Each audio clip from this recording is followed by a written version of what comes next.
There are only 3 positives I can take away from this game today. One, it's the All-Star break. So we can hit that reset button. Even though you lost 3 of 4 to the Athletics, 3 of your last 4 to the Athletics and the White Sox, hit that reset button when you come back. Second thing, Yankees lost. So therefore, you don't lose any ground there. You're still 2 games up, atop of the American League East. But you got to still let that sink in. Atop of the American League East. And the third thing is with Davis Schneider coming up to the plate, gets a bad call. John Schneider loses his mind on the bench. Even Davis Schneider wasn't happy. Schneider absolutely loses it. The umpire is like touching him to hold him back, but God forbid you even lay a hand or a finger on the umpire. But he's allowed to just like push him back. Whoa, no, that can't happen. But apparently he can. The next pitch, Davis Schneider takes deep.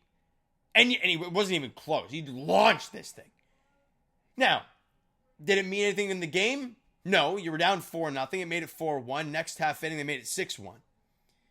So no, it didn't mean anything. But that's the only positives I can take away from a game like this.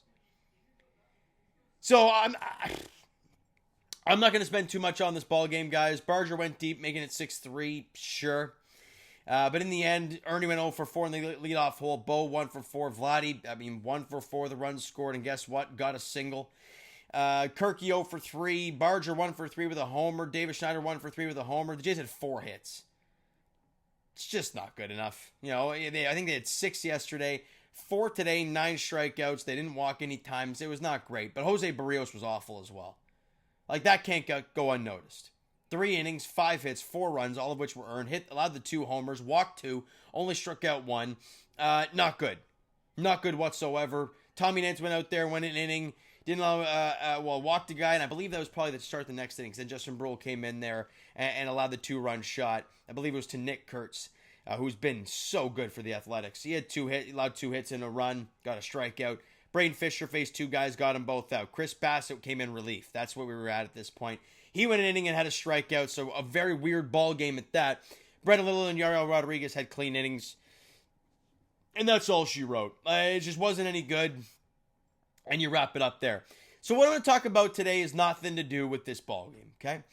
I'm going to talk about it as the Blue Jays draft, where they had the first round 8th overall selection because of their pitiful season last year. So they got left-handed bat JoJo Parker, the shortstop out of Purvis High School. And look, again, it's a high school player. It's a position player. You never really know what's going to pan out. And it's a prospect at the very least. You never know what's going to happen down the road. But what we're hearing is this kid, he's got one of the greatest hit tools in the draft.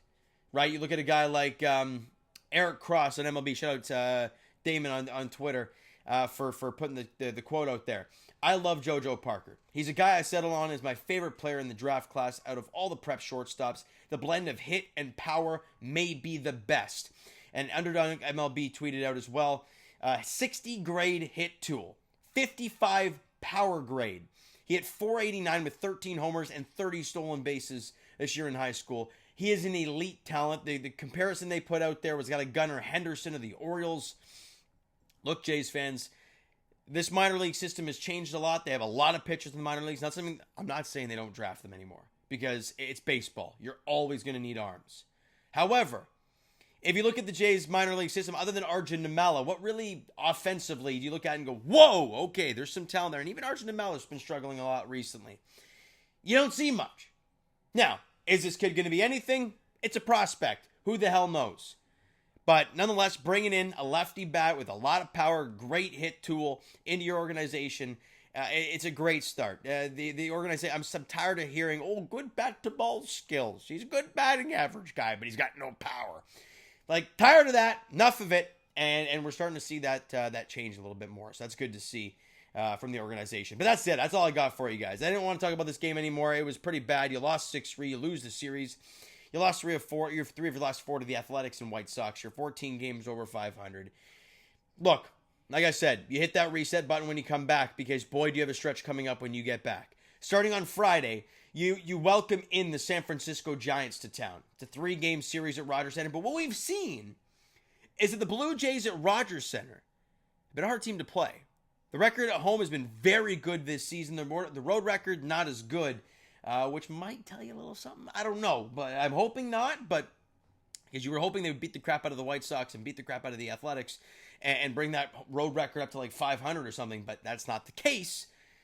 But regardless of that, you got to play the schedule right in front of you. You have 3 games against the Giants, and then you've got 3 against the Yankees, 4 in Detroit, and if you even want to say 4 against the Baltimore Orioles in Baltimore. So a lot of big games coming up for the Blue Jays. And then you have to start August, you have Royals, who have been awful recently, and they might be selling off at the deadline. They're 3 games under 500. The Rockies, we all know what they are. And then you have a 3-gamer in LA against the Dodgers.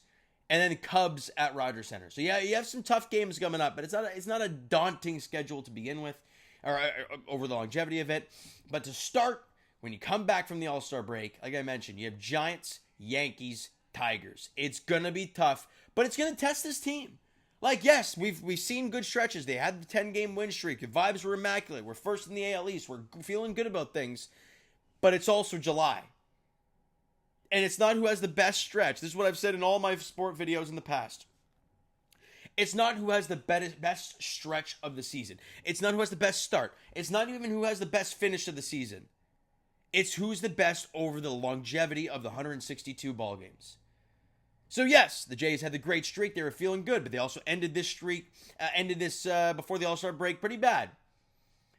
So if you're the Blue Jays, you come out against the Giants on Friday night, you go out there and you win a 2-3 at Rogers Center, vibes will be back. Then you get the Yankees Monday, Tuesday, Wednesday, win a series there. Vibes will be off the charts. But let's see what they can do.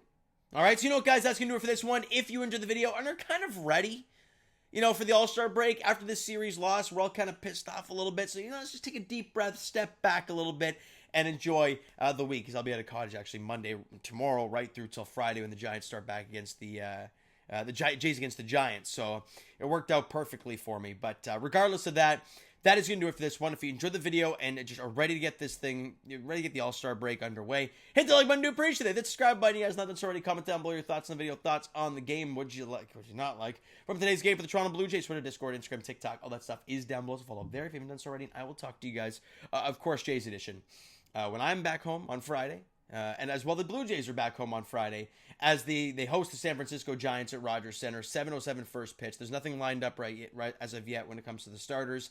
We'll see how it goes. Thank you so much for listening and watching. I hope you enjoyed the video and are jacked up for the final stretch, the home stretch of the second half of the season, going into the trade deadline. See what they do. Thank you so much for listening and watching. I hope you enjoyed the video and are ready for this break. Talk to you guys then.